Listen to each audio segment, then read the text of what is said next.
ખાવડા ગામે ભુજ રોડ ઉપર આવેલ ભારતનગર પ્રાથમિક શાળાના 150 વિદ્યાર્થીઓ વાલી સાથે આજે એકત્ર થઈ શાળા છોડવા માટે મજબૂર બની ગયા હતા। શાળામાં આનુષંગિક સુવિધા ન હોવાના કારણે ભણતર પર ગંભીર અસર પડી રહી છે। એ બાબતને લઈને અગાઉ અનેક વખત રજૂઆતો કરવામાં આવી હતી, આમ છતાં કોઈ પરિણામ નહીં આવતા આખરે 150 વિદ્યાર્થીઓ શાળા છોડવા માટે મજબૂર બની અને આ પોતાનો ગંભીર નિર્ણય જાહેર કર્યો।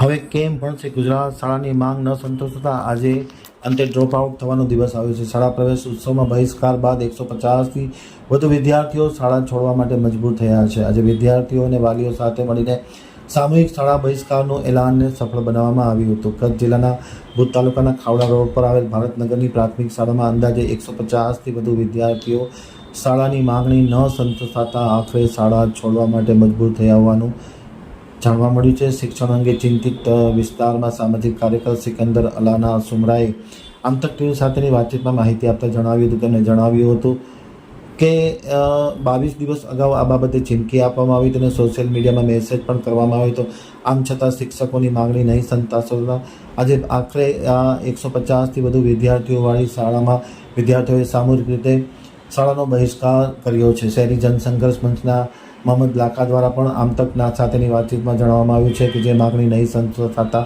આખરે સામૂહિક રીતે ડ્રોપ આઉટ થયું છે અને તાત્કાલિક અસરથી આ અંગે યોગ્ય કરે તે ખૂબ જ જરૂરી હોવાની વાતને પણ સમર્થન મળ્યું છે। 200થી વધુ બાળકો શ્રી આંબેડકર પ્રાથમિક શાળા દ્વારા ચાલતા પેટા વર્ગમાં અભ્યાસ કરતા હતા, જે હાલ 6 વર્ષથી કોઈ સુધારા વગર ચાલુ હતું। 2 કિલોમીટર દૂર એવી આ શાળા ભુજ ખાવડા મુખ્ય ધોરીમાર્ગ પર હોતા નાના બાળકોને ત્યાં પહોંચવામાં અકસ્માતનો ભય રહેતો હોય તેવી પણ વાત કરવામાં આવી છે। કોઈ પણ પ્રકારનો ઉકેલ નહીં આવતા આખરે આ બહિષ્કારનું શસ્ત્ર ઉગામવાની મજબૂરીથી ફરજ પડી છે।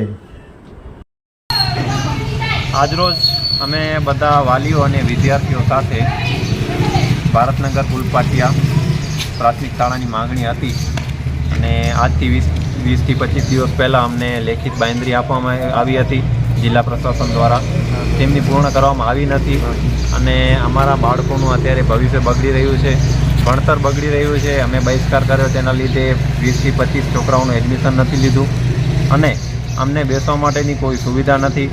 માત્ર અમારો એક કમ્યુનિટી હોલ છે તે પણ એક જર્જરિત થઈ ગયેલ છે। તો આના લીધે અમે આજે બધા 150 વિદ્યાર્થીઓ ડ્રોપ આઉટ કરી રહ્યા છીએ। તે બાબતે અહીંયા એલસી કઢાવવા માટે અમે આજે આવ્યા છીએ।